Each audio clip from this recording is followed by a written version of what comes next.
नमस्कार दोस्तों, आप सभी का स्वागत है काफ़ी समय बाद। आज मैं वापस आपके लिए एक हार्ट टचिंग स्टोरी लेकर आया हूँ और मुझे पूरी उम्मीद है कि यह कहानी आपके दिल को छूकर जरूर निकलेगी।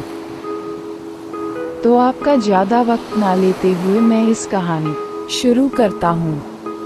एक बार की बात है। एक बार एक अध्यापक एक संपन्न परिवार के शिष्य के साथ कहीं जा रहे थे। तो उस शिष्य को कुछ मजाक सूझी क्योंकि उसको रास्ते किसी गरीब मजदूर के जूते दिखाई दिए। उसने अध्यापक से कहा, गुरुजी, अगर हम इन जूतों को छुपा दे तो कितना मजा आएगा। देखते हैं कि मजदूर पर इसका क्या असर पड़ता है। अब उसको तो मजाक सूझ रहा था, लेकिन गुरुजी ने कहा कि नहीं, गरीब इंसान के साथ इस तरह का भद्दा मजाक करना ठीक नहीं है। उसने कहा, क्यों ना हम इन जूतों में कुछ सिक्के डाल दें और देखें कि इसका इस गरीब मजदूर पर क्या प्रभाव पड़ता है। उन्होंने ऐसा ही किया।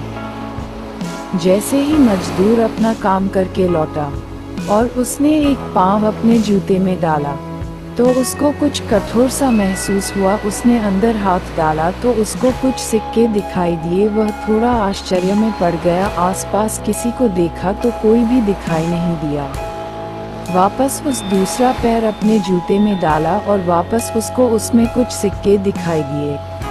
अब दोनों जूतों के सिक्कों को उसने अपने हाथों में रखा और प्रभु की तरफ इशारा किया, हे प्रभु, पता नहीं किस भले मानुष ने ये सिक्के मेरे जूतों में छुपाए हैं, लेकिन जिसने भी छुपाए हैं उसको मेरी दुआ है ताकि इन पैसों से मैं अपने बच्चों और पत्नी के लिए कुछ खाना और दवाइयाँ ला सकूँगा। और इतना बोलकर वह चला गया।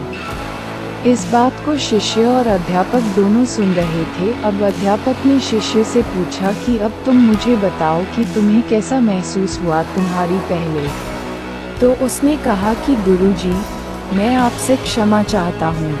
मुझे समझ आ गया है कि सच्ची खुशी किस चीज़ में है। जब हम किसी की मजाक उड़ाते हैं तो हमें कुछ पल का आनंद मिलता है, लेकिन इससे हमें बद्दुआ मिलती है। लेकिन अगर हम किसी की मुश्किल परिस्थिति में मदद करते हैं और जिसकी भी हम मदद करते हैं उसको भी नहीं पता कि हमने उसकी मदद की है, लेकिन अंदर ही अंदर हमें पता है कि हमने उस इंसान की मदद की है। यही सच्ची खुशी है। जब हम दूसरों को खुशी देते हैं तो हमें सच्ची खुशी मिलती है।